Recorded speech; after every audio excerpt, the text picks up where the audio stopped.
Hello friends, welcome back to my channel তুমি YouTuber. তো আমার নতুন চ্যানেলে তোমাদের সবাইকে প্লেলিস্টে কিভাবে ভিডিওটা সেভ করবে আমি সেটাই আজকে তোমাদেরকে দেখিয়ে দেবো। আর প্লেলিস্ট থেকে খুব তাড়াতাড়ি সাবস্ক্রাইব বাড়বে, ভিউজ বাড়বে। তো চলো ভিডিওটা কন্টিনিউ দেখতে থাকো। আর হ্যাঁ, তোমরা যারা যারা আমার চ্যানেলে নতুন আছো প্লিজ চ্যানেলটি সাবস্ক্রাইব করে দিও। আর সাবস্ক্রাইব করে পাশে থাকা নোটিফিকেশনটি অন করে দিও, তাহলে আমি যে কোনো ভিডিও ছাড়লে তোমাদের কাছে আগে পৌঁছাবে।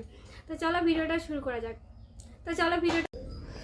তো তোমাদের সর্বপ্রথমে যেতে হবে ইউটিউব অ্যাপ্লিকেশনে। এই যে ইউটিউব অ্যাপ্লিকেশন দেখতে পাচ্ছ, ইউটিউব অ্যাপ্লিকেশনটা ওপেন করতে হবে। আমরা চলে আসলাম ইউটিউবের হোম পেজে আসার পরে আমার ইউটিউবের লোগোতে ক্লিক করতে হবে। যে দেখতে পাচ্ছ ইউটিউবের লোগো নিচে, এখানে ক্লিক করতে হবে। এখানে ক্লিক করার পরে আমরা এই পেজে চলে আসলাম। এই পেজে আসার পরে আমার চ্যানেলে যাওয়ার জন্য এখানে ক্লিক করতে হবে। এখানে ক্লিক করার পরে আমি চলে আসলাম আমার চ্যানেলে। এই যে এই প্লেলিস্টে ক্লিক করতে হবে।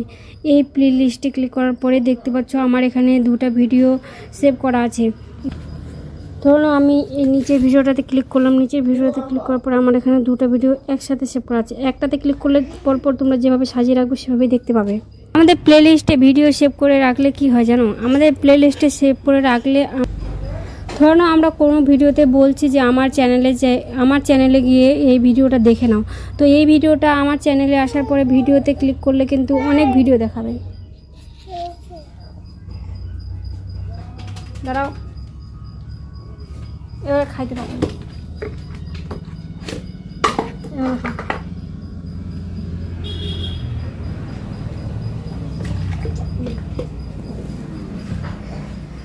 তো ভিডিওতে ক্লিক করলে কিন্তু অনেক ভিডিও দেখাবে। তো এখানে অনেক ভিডিও দেখালে তোমরা ভিডিওটা খুঁজে পাবে না। তার জন্য আমাদেরকে বলতে হয় যে প্লেলিস্টে গিয়ে আমার ভিডিওটা দেখে নাও। এখানে প্লেলিস্টে আসার পরে এখানে খুব সহজেই সবাই ভিডিওটা খুঁজে পেয়ে যাবে। তুমি প্লেলিস্টে দিয়ে রাখলে সবাই খুব সহজে পেয়ে যাবে।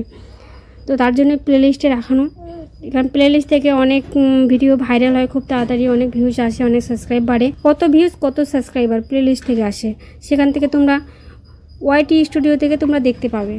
আজকে আমি তোমাদেরকে দেখিয়ে দিচ্ছি প্লেলিস্টে তোমরা কীভাবে ভিডিও সেভ করবে। ভিডিও সেভ করে রাখার জন্য তোমাদেরকে যেতে হবে ভিডিওতে। এখানে ভিডিওতে ক্লিক করার পরে তোমরা এই যে দেখতে পাচ্ছ এই সাইডে থ্রি ডটে ক্লিক করতে হবে। ক্লিক করার পরে এই যে দেখতে পাচ্ছ সেভ টু প্লেলিস্ট, এই সেভ টু প্লেলিস্টে ক্লিক করতে হবে। এখানে ক্লিক করার পরে দেখতে পাচ্ছ এই যে এখানে নিউ প্লেলিস্টে ক্লিক করতে হবে। নিউ প্লেলিস্টে ক্লিক করার পরে দেখতে পাচ্ছ উপরে নিউ প্লেলিস্ট, এখানে লেখা আছে টাইটেলের মধ্যে টাইটেলটা লিখতে হবে। লিখে দিচ্ছি কারেন্ট মাস্টার।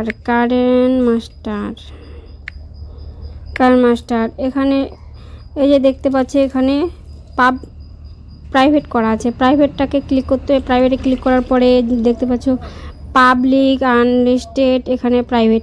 এখানে আমাদের করতে হবে পাবলিক ক্লিক করার পরে আমাদের ক্রিয়েট অপশন আছে, ক্রিয়েট অপশন ক্লিক করতে হবে। দিলাম। এখন আমরা প্লেলিস্টে গিয়ে আমরা দেখে নেব। প্লেলিস্টে ক্লিক করার পরে আমরা দেখে নিচ্ছি ভিডিওটা আসছে কিনা। এই যে দেখতে পাচ্ছ আমাদের আগে এই দুটো ভিডিও ছিল, এখন আমাদের এই ভিডিওটা জয়েন হয়ে গেল। এভাবেই তোমরা প্লেলিস্টে ভিডিও রাখবে।